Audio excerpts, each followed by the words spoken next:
There were two sessions. The first session was looking at the roles of healthcare professionals within the startup ecosystem, and that's where we discussed the importance of having healthcare professionals actively engaged with the startups to both provide their expertise but also provide them with avenues into the market, and that was a very interesting session.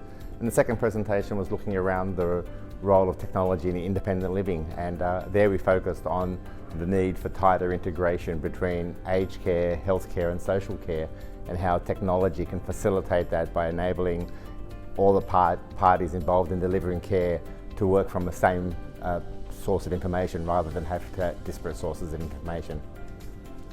One of the most interesting things I found during the summit was the similarity of challenges that all countries face in healthcare, even though they may all have very different systems of delivery of healthcare. So we looked at between the European countries, the Asian countries, the Southeast Asian countries like India. They all have the similar challenges.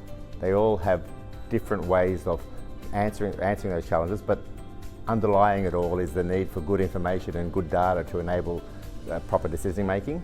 And that similarity was common across the whole board. Getting back together physically, I think, was a breath of fresh air for us all, because it enabled us to have much more detailed conversations than we've been able to have virtually. So the virtual conversations have been very useful during the COVID period, and they do enable us to continue our discussions, but one-on-one conversations or in-person conversations enabled us to sort of fine-tune the areas of interest that we can focus on, and enabled us to come up with forward planning much more effectively. So I think it was a great opportunity to be all together.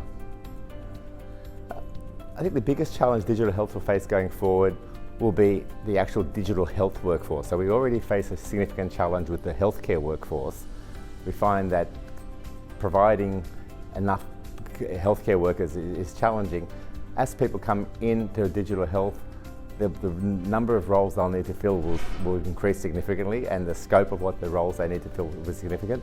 But those same people are going to be torn by various other sectors, because skills gained in digital health can be transferred to other areas as well. And solving the most difficult problems makes them very big targets for other organisations who want them to help come and solve their problems. So educating our digital healthcare workforce, maintaining them and enabling them to have a successful career path will be critical for that success to go forward. The global partnership is key because, again, as we discussed earlier, the challenges are global. All countries have them, all have their own solutions to get to the improvement, but learning from each other, comparing notes, discussing what has worked in our communities, what hasn't, and just sharing just our culture, our mindset and our knowledge has made a significant difference. I think it's been very important to have that opportunity to meet with the people who we've been Zooming with for the last 2 years and actually have a better understanding of what drives them to do what they're doing. Well, other than having the opportunity to speak to Andy Bleeden at 2 o'clock in the morning, which is always a lot of fun, the range of partners who not only are in healthcare delivery but are in supply chain, are in finance, the interaction with the multiple startups has really been a core benefit.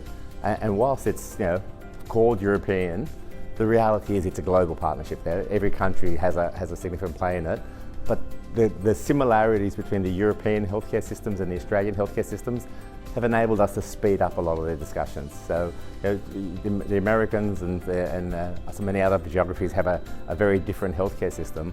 We both have socially driven healthcare systems, and I think that similarity has been very beneficial, especially for a small country like Australia. Even though we're geographically large, we're population small and we're a long way away from everyone else.